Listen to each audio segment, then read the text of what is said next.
such, almost quite different aspects of democracy, but both extremely important. And I think we can get started. I just want to add something. I think you forgot something in the bio of Fatima, the most important thing. She has been already part of a virtual town hall for now, and she has been very strong on racism and this kind of topics. So we are super happy to have her back. So in terms of questions, the first question, which we think it would be very good to open the day, it's really something simple. What does democracy mean to you, and how do you experience it or not in your daily lives? And maybe we can start with Fatima, since she was introduced a second. And especially, as mentioned before, you've been very vocal on Black Lives Matter, and how does democracy come into you linked to the overall question? Thank you, Laura, and thank you, Andrea. Good morning to everyone, and hi, Majed. It's so wonderful to be part of this conversation and to collaborate with Now Humanity again. So thank you for the really warm introduction. I'm going to get straight into it. Democracy means participation, and it means people. What I will tell you is that democracy is not merely just voting, and I'm talking about democracy in the liberal Western sense. There is a whole discourse around democracy in non-Western countries, which I'm sure Majed and I can touch on with yourselves. But if we're talking about democracy in Britain, I say we have the mother of all parliaments, and we have the, historically one of the oldest democracies. What does that actually mean? For me, it is the active participation of every citizen who has rights in this country. So that is irrespective of your color, culture, creed, background, age, gender, sex, or any other protected persuasion. You have an equal and active right to build that community and build that society. Now, in theory, that is ideal. In practice, and you alluded to my work, the Black Lives Matter campaign in the UK, that doesn't often happen. And the ancient Greeks, when they engineered democracy, they called it of the people, for the people, and by the people. So for me, they've mentioned people 3 times. So in every application of democracy, the people must be front and center. And when that isn't the case, I'm afraid they're not a democracy. So that's my opening statement. Thank you for that. I will touch upon one thing that you said after we asked the same question to Majed, of course, from a different perspective, because as a Palestinian who was born in a refugee camp and grew up in a country that doesn't recognize a huge amount of the population as a citizen, we want to ask you what democracy is for you and what impact it has had in your life. First, very good to see your face, Laura and Andrea, and also Fatima. It's really great to be in this very long day. Good luck with all the day. I hope I could be with you, but I would manage. But it's always great to open a session. Yani, I was very honored to open with Fatima the session. I was like, wow, we're gonna rock it. But with such a very difficult topic in early morning. Yeah, it's democracy. For me, I've not practiced democracy, as Majed in my life. I've not voted, so I have not seen it while I grew up in my refugee camp. I have not seen it while I also went out to Europe. For me, democracy is always connect to equality. So when I do see myself that I do not count as part of the people. Those people who I belong to, I feel like segregated from the people. I feel like very far from the other that I see in TV, who are privileged and white and normally very portrayed as happy people. I was happy, but in a different sense, This kind of democracy where I would feel that I have the same, that everybody have the same, that people in Bangladesh, people in Philippines, people in India will during COVID, will suffer kind of close to each other. But I would not be very worried about the global South health system. I would not be very worried about the Black Lives Matter, the Black communities and the Mexican communities in the US having no health healthcare. I would not be worried about 160 million people in India because of COVID. Why here in Europe, in Berlin, for example, we had everybody who are freelancer got 5,000 euros and got social help and so on from the government, and it's still people complaining. So democracy is very much connected to equality, and I see democracy very much as I also saw in my video. Democracy is not white, and it's democracy is not selective. And I always been part of that, not being that selective with because I was a part of those who were selected to be repressed, oppressed, fighting all the time. A country that called themselves the only democracy in the world, which is completely untrue, because it's the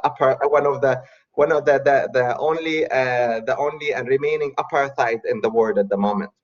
However, a short description about how democracy could be. Yeah.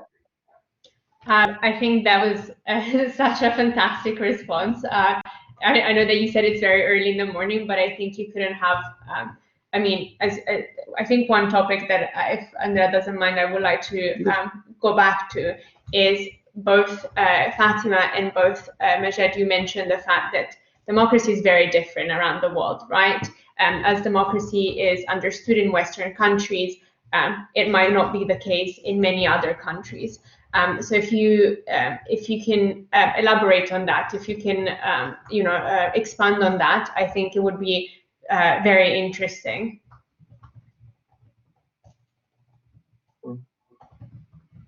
You want me to start, or Fatima would like to start? As you like. Please, if equality works, go for it. I would say women first, so I can look like an woman right person. Equality works, my friend. Shukran, thank you very much. So anyway, Laura and Andrea, I said democracy is selective, and I look at your face, both of you as white people, Laura and Andrea. You have lived a good life. You don't have, your family have had for you a really good house, and you have already things were prepared for you to be in a good schools. You don't have to suffer any shortage of anything, whether it is medical, whether it is educational. You always know that there is a way going on. You inherit many of the wealth of the last two generations after the World II. So you have a good support system that supports you and take care of you and make sure that it is that you feel that you are democratic. When you speak, you would know that you have a supremacy over your opinion and voice, and they will hear you, because it's very this is how you learn it. This is how in your own school, and the way that everybody allow you to speak, allow you to how everything is prepared for you to live a very dignified life. In my part of the world, and I believe in many part of the world, and in the global south and in Africa, it's different. We have been the slaves of the white economy. We have been slaves of the white supremacy. So you live good. They have to come to our places, and so the child laborers will be there. We will in Palestine and in Gaza, we will be under bombardment and under invasions. Our school, it has to be shot at many times. I have to suffer a lot of a loss of different friends and children around me every now and then. Educational level, my father couldn't afford a lot of education, so all of us will use the same book each year. So I was using different books that as a person used it 10 years before me. You will get a really book that is in a simple sense, and I'm saying, those kind of. I'm in a school where I have been in a classroom where 60 people are in the school. I was in a United Nations school, UNRWA school, which is the school that is responsible for refugees. So the democracy for me is not in the sense of voting. That's why I'm saying democracy when I feel that I am included. I am part of this inclusive system. Inclusive system, not in a state-wise, and I'm saying in a universal-wise. When those who claim democracy, white institution that is above us, you know, come and tell me you have to learn how human rights work, you know, and they come to my country and say, hey, you have to take a course of human rights, you know. How should I take a course of human rights or democracy where you don't do anything to sustain the least minimal of a dignified life for any child of my people in the refugee camp? So this kind of relationship is part of it, and it's very simple communication that I see in between me living and coming from that place and you guys being part of this growing up in a system that protects you. It's a very, very strong point. I don't know, Fatima, if you wanna comment on it or say something further. I mean, Majed, thank you for sharing your experiences, and of course, it's very harrowing every time I hear stories from activists from different parts of the world. That makes me also realize my privilege living in Western democracy. And I have to agree with you, you know, democracy shouldn't be white. It isn't white. And the kind of liberal democracy that is painted as the utopia by you know, certain countries when they fly their flags and put their boots on the ground in other countries. Let's be very real. They are, you know, bringing a very a unviable and utopian version of democracy that doesn't necessarily exist in those countries either. Let's, you know, if we even look at the European trajectory, our, you know, very established democracies were fought for, and they were won through bloody world wars, and they were won off the backs of people like you and I, brown people and black people who were subjugated under empire. So, you know, our history with democracy is dirty. Our history with democracy is muddied with people's blood. So we cannot escape that reality. However, where do you build from that? And Majed, you talked about having to use the same books and sitting 60 to a class and fending off rockets at your school. Well, you know, my experience in the east of London is dissimilar but similar in the same sense. I wasn't fending off rockets, but I grew up in the poorest borough of London, where it was 99% Bangladeshi, and we were in a state school, so there was no privilege for me. You know, my parents, I was on free school meals. My parents, we live in a council estate. We had benefits. I'm grateful we had those benefits, because otherwise I wouldn't have a chance in hell. And my mother would always say to me, if you don't get your education, you cannot equalize yourself when it comes to leveling the playing field later on in life. And, you know, I wasn't fending off rockets, but very close to my school, a terrorist attack happened and a bomb went off. And that was a singular occasion. And I respect that happened to you multiple times. So my reflection on that is the aspiration for democracy for you and I is the same. Our privileges are different in the sense that I am living in a country where I supposedly have structural you know, institutions that allow me to vote, allow me to participate. But how meaningful is that participation? Because you're coming from somewhere where you're not included in that participation. But I'm supposedly allowed to participate, but am I having a meaningful impact? That is my question to yourselves, to myself, and everyone who's listening. But guys, I think that this is exactly the reason why we invited you. Like, these two answers already captured the whole feeling they wanted to convey in this session, but we still have a lot of time, so let's continue. But thank you so much for elaborating on that and really like showing that even if you come from two different corners of this planet, you shared an experience, you have very strong things to say on what democracy means to you, and I think you basically really show how much work we still have to do on all this great mess called democracy. And for that, I'm going to pick on the question that Colomb asked in the chat. And by the way, I also want to mention that on Facebook, our followers are going wild. They are loving you, like really, very, they're very enthusiastic about this session. So picking on the question from the chat, I think basically what Colomb wants to say is there such a thing as a real democracy? Because from your experience, and I mean, obviously from two different countries on this planet, from two different situations on this planet, but probably in many, you know, almost every country on this planet, you can find groups that are systematically discriminated, problems with the system of governance that we are having today.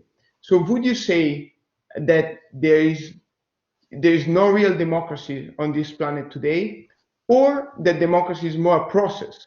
And picking on the quote that Colum shared, democracy is never won, it's always to be won. So democracy is a process that will never really settle, but we have to fight to advance and further every day. And maybe Fatima, you can go first this time. Sure. Thank you, Cologne, for the question. It is a very difficult one. The idealist in me, absolutely wants to hold on to the belief that democracy is possible, and equality is possible, and freedom is possible. So absolutely, I'm hopeful in the sort of grand sense. In a more practical sense, given our lived realities, Majed, and I'm sure you will agree, I again cannot point to a single democracy that is the beacon of what we should aspire for. Although I recognize I'm very privileged to be in the UK and have universal healthcare, etc., etc. So I do believe it is a process. I do believe certain countries are doing better at that process. But the thing with recognizing when something is a process is that it is not just about moving forward. You can move forward, but you can also move 10 steps back. And we've seen, huge democracies pointing to the US in recent times, perhaps over the last 4 years. Hey, I'll go there. Since 2016, regrets in a lot of the progress that was made.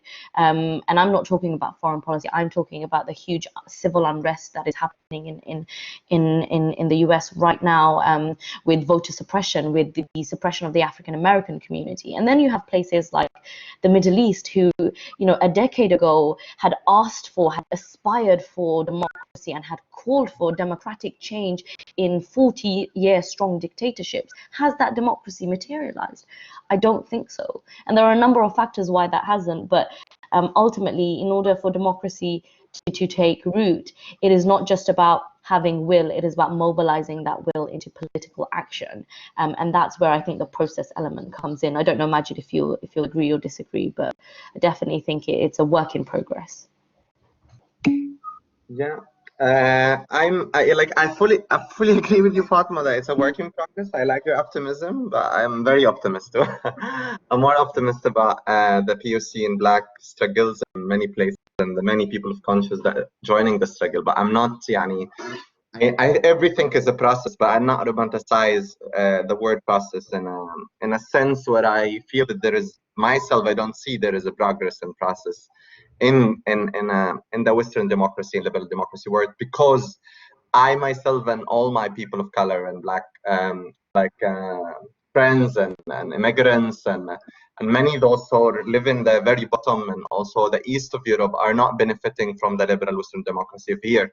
And I see it's the democracy that they're bringing to us progressing toward racist parties, toward far right wing parties, toward I fully I want to be optimist. I'm the most, I think of myself, I'm the most optimist, but I also want to be real in how I see the democracy progressive way. And the democracy that they brought here in borders wars to the Middle East, starting from liberal democracy, they brought us starting from Afghanistan, different US coup in different places. Democracy destroyed Iraq, destroyed Libya. That Libya, like the biggest democracy in the world, like France and Germany, and they're fighting about how democracy should be implemented there, and this exporting democracy there.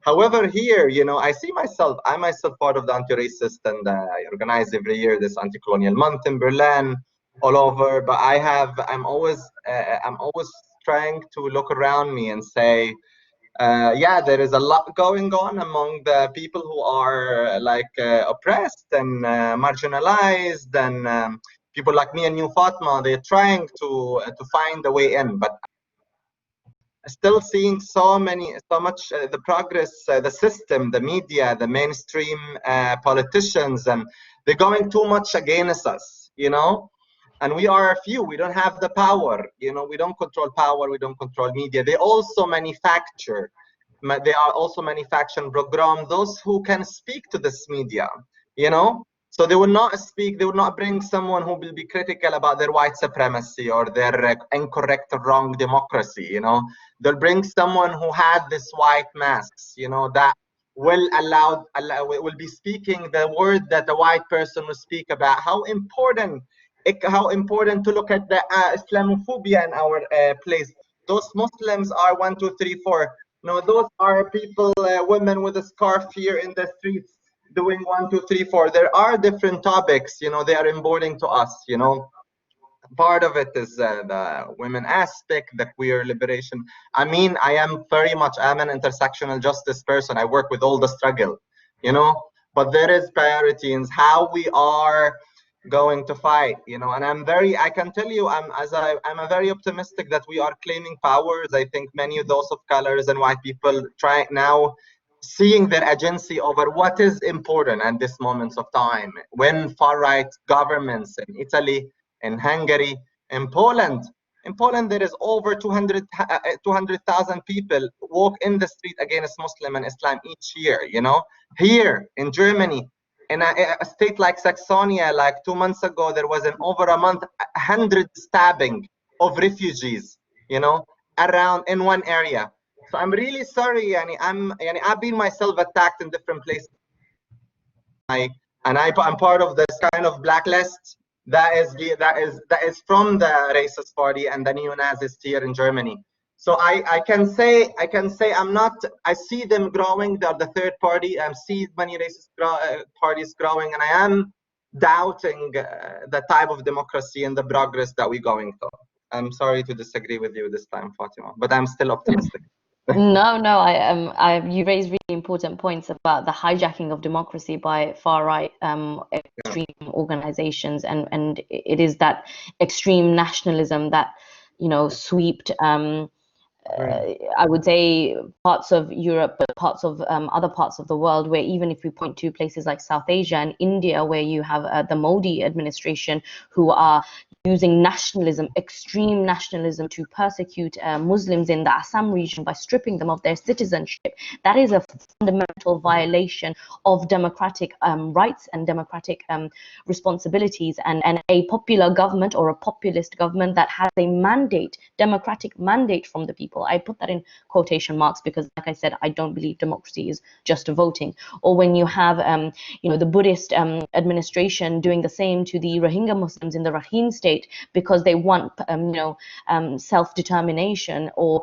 you know, Hong Kongers in Chinese Hong Kong at the moment, and the age-old, you know, land which is Palestine. So I absolutely empathize with everything that you're saying. Democracy, as much as it is a tool for progress and good and social mobility and equality, it can also be used for deeply problematic and nefarious activities. And that's why protecting democracies once they're established or at the nascent phase is always a fundamental and important step that we forget. You cannot just build a democracy and expect it to flourish by itself. You have to protect those structures and protect the people running it. Otherwise, if the apparatus falls into the wrong hands, we see what is happening. Extreme nationalism spreading like wildfire. You know, Bolsonaro in Brazil fueling the right, Trump in the US, you've got Belarus, all of these places, and I feel very depressed now. Just, you know, these countries are rolling off my tongue. But I agree with you that there is a dark side to democracy that we're not addressing, and I think we should address as well.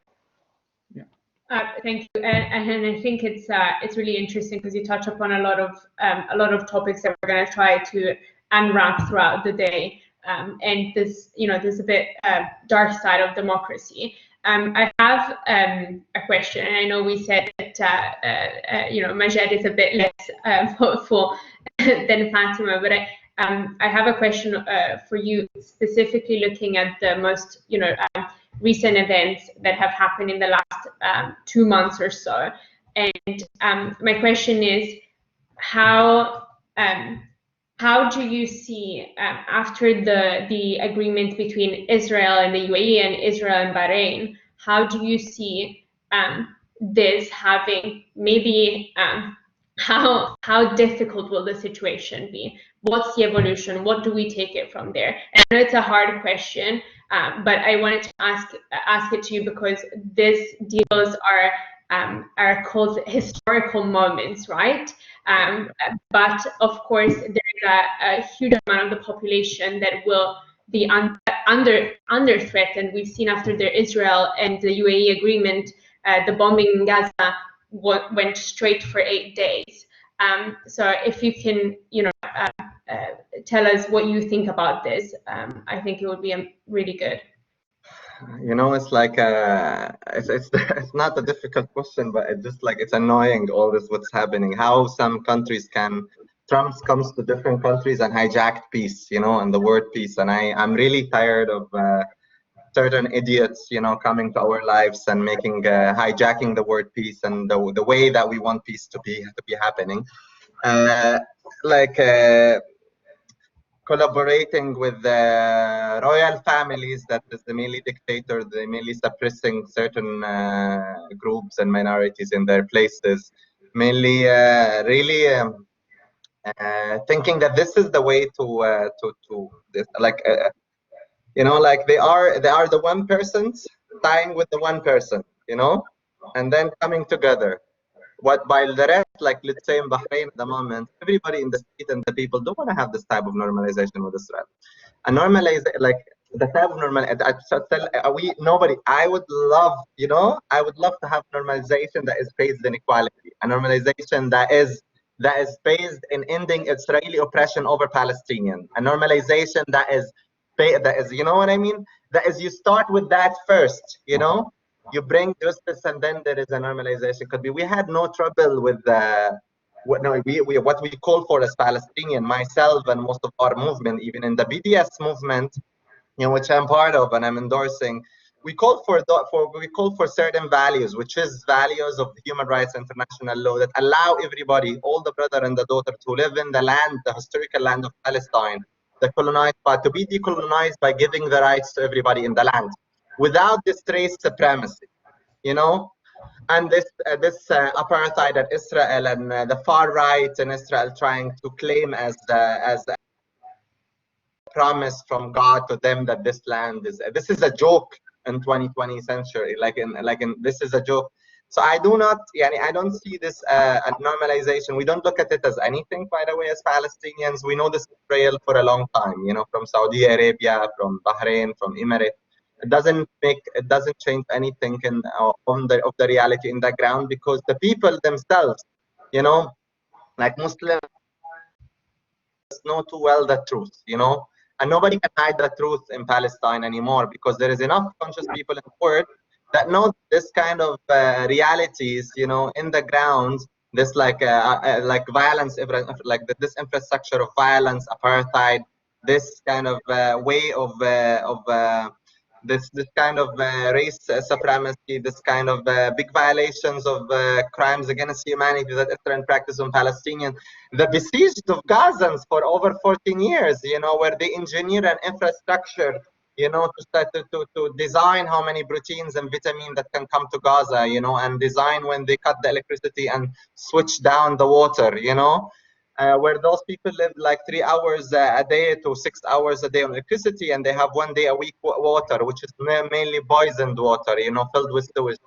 I'm not, this is not, that type of peace that is Trump is bringing, and all the U.S. administrations at the moment, it betrays democracy, and it betrays the majority of the people. But it's satisfy very few. This is 0.0001%, which we as the people, and I see it in the streets of Bahrain, where everybody is demonstration for days, against this. Nobody is with that. And the word, if they cheer about two countries having this type of peace, not stupid. And if we treat people as stupid, it's in this time of history, then we are making things worse. And I do think those kind of normalization are making things worse. Thank you. Thank you, Majed. Thank you so much. I think we should broadcast in the US before the presidential election to show what Trump is doing to the region. But I want to ask actually something related to Fatima, because maybe there is more hope in the struggle that Fatima talk about, the racist struggle for justice and freedom, or at least in the last 3 months, we can say there's been a strong awakening, or at least that the media have noticed a strong awakening, because probably it's not definitely a new trend. So do you want to elaborate a bit on that, Fatima, and tell us if you think that this will lead any positive result, or is leading positive result already now? Again, Majid, it's hard to follow that because you strike a nerve. Myself as Muslim, I empathize, with everything that you've said massively, and I'm again hopeful that there will be a solution one day in the near future for Palestinians that works for everyone, especially Palestinians. In terms of what we are seeing that has been sparked in terms of the struggle for racial justice, not just in the US but across the globe in recent months. Andrea, in short, I'm yet to see any concrete policy changes. I'm yet to see changes that show myself as a person of color, representing high office in this country. I'm yet to see a Black Prime Minister in Britain. I am yet to see a Black senior government official in Britain. I am yet to see, a Black police chief, for example. All of these institutions of high office, high authority, leadership, I am yet to see. I have benefited from, seeing strong Black men in leadership, and I refer to my late mentor, the Kofi Annan, and I also refer to President Obama, who I had the opportunity to be mentored by also. So when you see leadership in that sense, and then you see the lack of leadership by non-POC people, it is very clear to me what is needed. Yes, we have seen some changes. The consciousness of the the public has been reawakened, although with a new fervor, with a new sort of enthusiasm to want to make change. And that is why during a global pandemic, people donned masks and marched in Parliament Square and marched across town halls in Paris, in Berlin, in Milan, in Copenhagen, in all these other places. But that alone is not enough. We have to continue to apply the pressure. We have to seek systematic change and to undo and dismantle and disrupt the structural racism that is built into our institutions. And it's so strong because you have to uproot them from the ground. It is not just, bringing in someone at the top level and putting them as a token because they're Black or brown or female or whatever protected characteristic that is, because that won't bring a culture change. We need to see equal participation, equal representation, as many voices that look like myself and Majid on the mainstream, on the media, in conversations like this. It is not enough to take down statues, although I welcome those. However, I do believe they are gestures. Renaming streets, you are scrubbing out your dirty history. You are scrubbing out your dirty and bloody past of subjugation and empire and colonialism. That is not what I want. There are places and spaces for those statues. Yes, they belong in museums because we need to know that we have a bloody past, that at the same time, we were liberating people from the transatlantic slave trade, we were also using them to build our economy. That is the harsh reality, and you cannot celebrate the former about how we liberated all of these people who were slaves without recognizing and paying due attention to the fact that we also had a hand in the transatlantic slave trade, and that 400 years and even 50, 60 years since the fall of formal empire, we still have a hand in that system. So I'm not seeing the policy changes that I want. I will continue to make progress and push for and challenge and bang on the doors of decision makers in order to bring that change, and I ask others to continue to help me to do that. We cannot just be satisfied by mere gestures. We have to see mountains being moved. Thank you so much, Fatima. I remember when we had our conversation in June, and I said that I was feeling uncomfortable, and we welcomed the fact that I was feeling uncomfortable about this the conversation that we had back in June. And I'm appreciating so much hearing from both of you, because I think it allows us to put things into perspective for people like me and Andrea, as you guys said from the beginning. We have one question, I think very important, from Mirta. And for everyone that is joining us, both on the platform and on Facebook, please ask questions. We're picking up them along the way, and we'll ask as many as possible. One question from Mirta is, democracy means very different things in the Balkans than it does in Belgium, and as we said, from the west to the east, very different definition. Should then we redefine what democracy is and modernize it to better address the current global issues? And I know that you touch upon this, both of you, But if you want to give your input, Majed, you can go first, and then Fatima, anything to add? First, let me agree with Fatima first on very important things. But I saw Fatima works with Obama Foundation, which is it's fine. You know, I very much with Obama especially, I'm very angry at like how the first a person of color, even when he comes to an institution, Fatima, you know, there is a construction and a white construction around him. You know, that is it's very hard for him to move on. You know, then it's maybe like he put there in a place where he tries his best, but it's I wouldn't claim Obama have done really best. You know, I always remember this number when I say more than 26,171 bombs which have been dropped in 2016. You know, on more mainly Muslim country by Obama. And Obama was the champion of drone around the world and drone killing. So I'm very critical of Obama's rule and the bloody history he brought to our countries. However, I like his smile. Beautiful to see a black person in the house, you know. But I'm not gonna be teased by that. That is very important. No, Kofi Annan, I have a different opinion about it. I will not go there. But I do think he's much cleaner, and he tried in a different structure with much more healed history. I would say they still try. But there is a white hegemony that is, we need to question that and to modernize democracy, you know. And this kind of white hegemony, I would say, I'll back to Mirta questions, you know.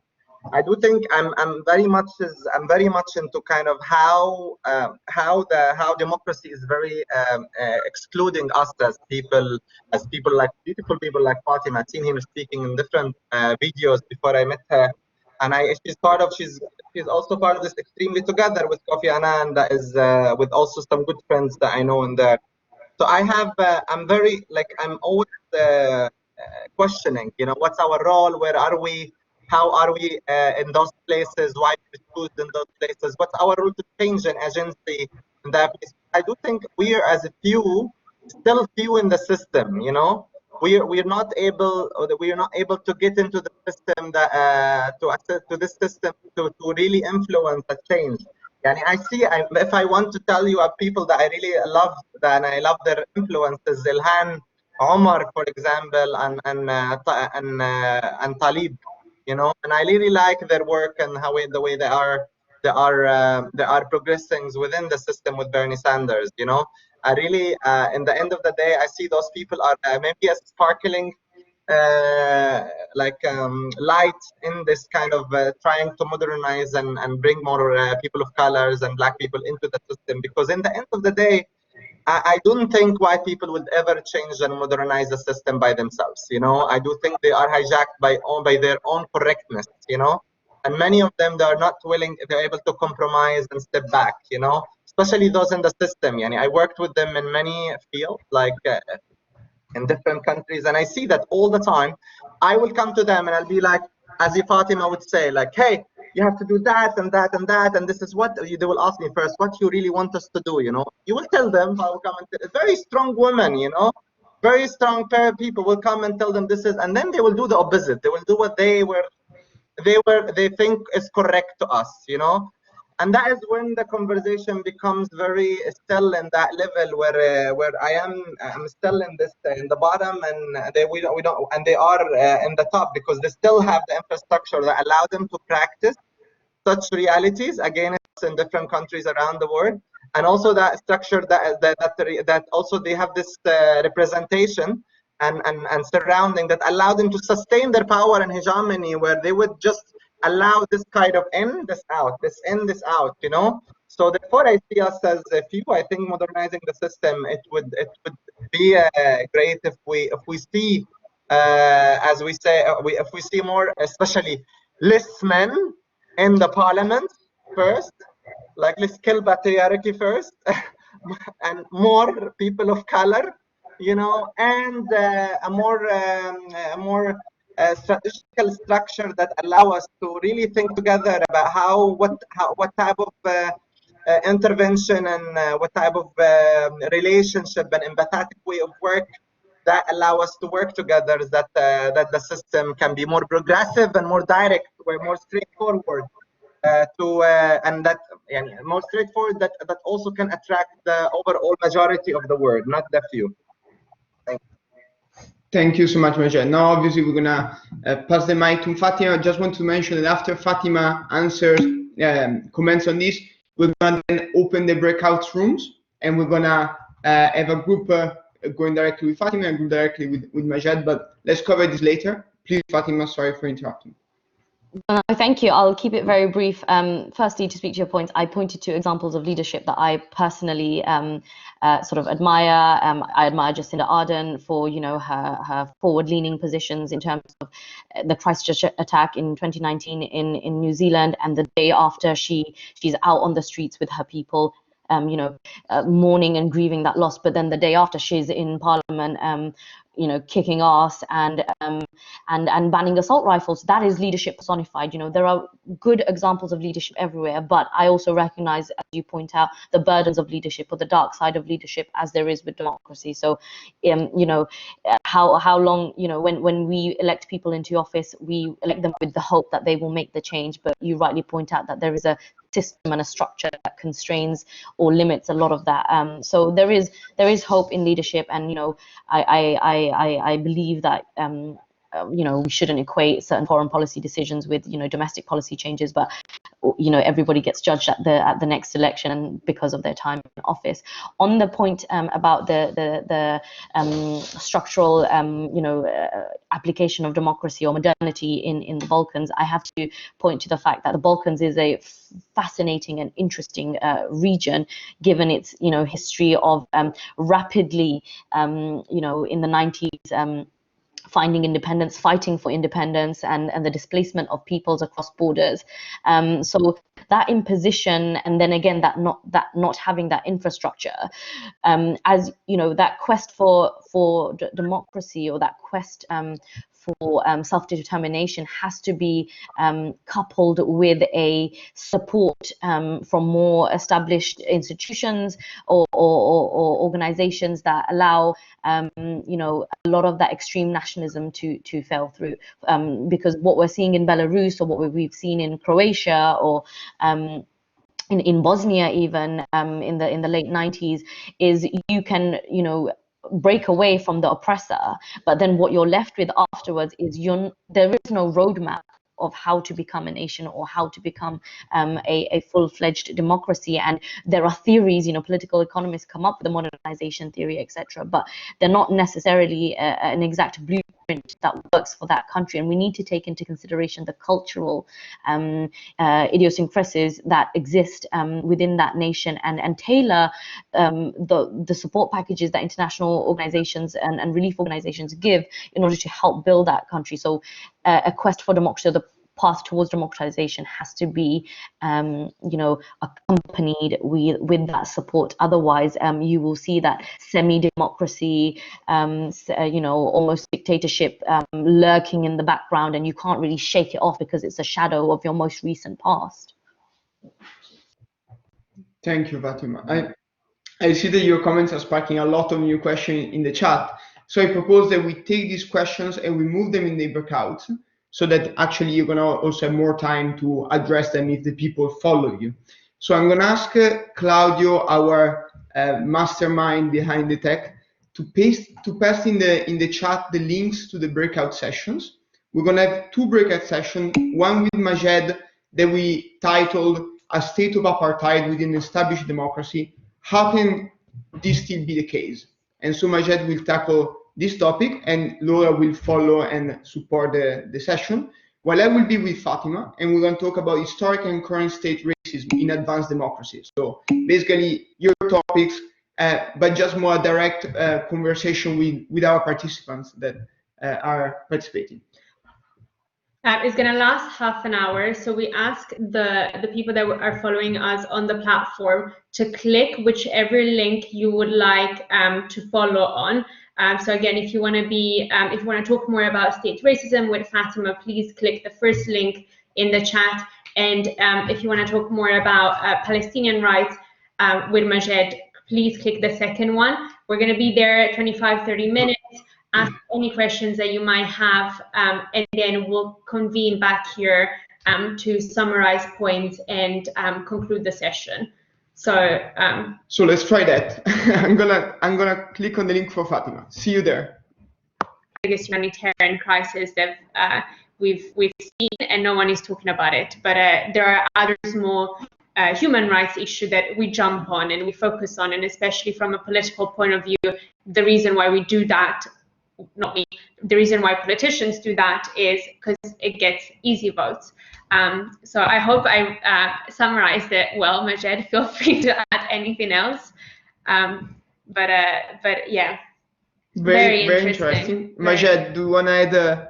Obviously, we're going to give you the time to give a final comment on the session, but maybe. Okay, now maybe they jump on Fatima's because she has to very soon. Yeah, I think you're jumping Fatima. Yeah, exactly.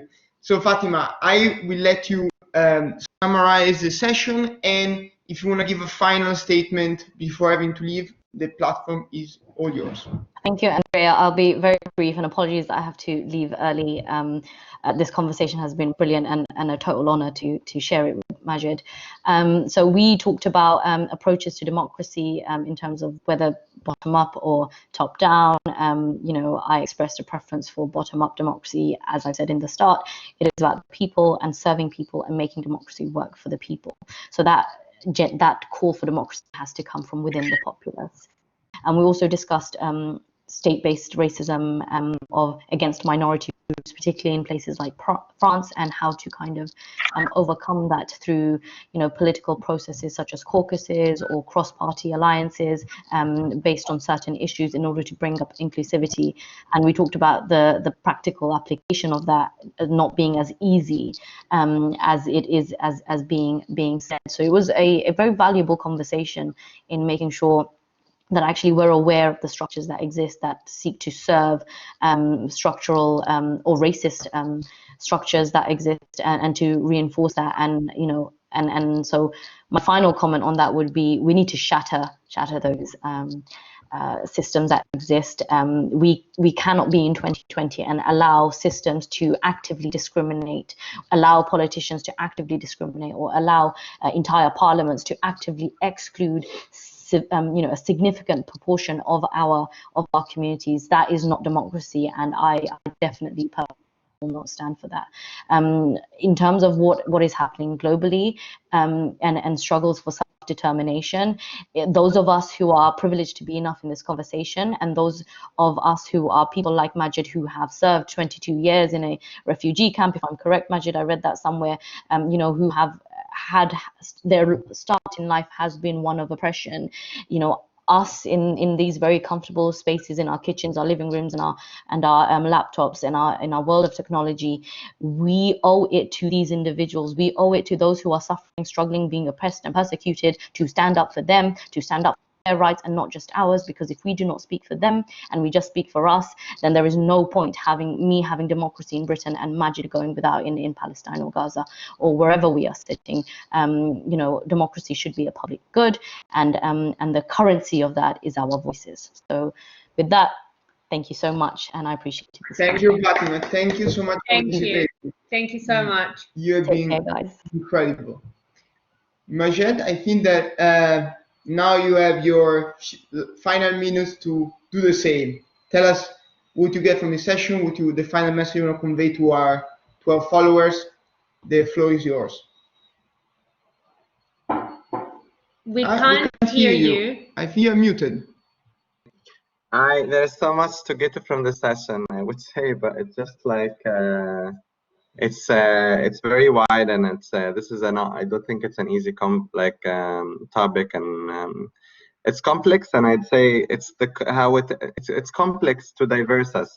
This is how, you know, it becomes more complex each year, because years ago we didn't have this like very far racist, you know, groups. You know, we didn't have this this many new group that is very militant.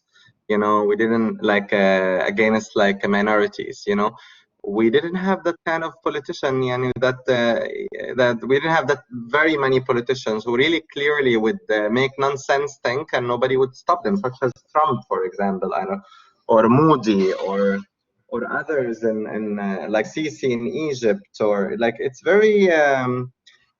For me, I would say it's very interesting to see all that, but it's very and it's very sad. It's very difficult, and it's sad, but that doesn't have to bring us back from hope, because I do think it's important to look at our politics of hope from a sense of how do we turn these vulnerable moments to a resistance moment, how do we turn our vulnerable beings and our vulnerable life and our vulnerable political life into a place where we can be agents of change, and I always emphasize that the fact that I'm surprised that many people are coming in, joining effort together, building networks.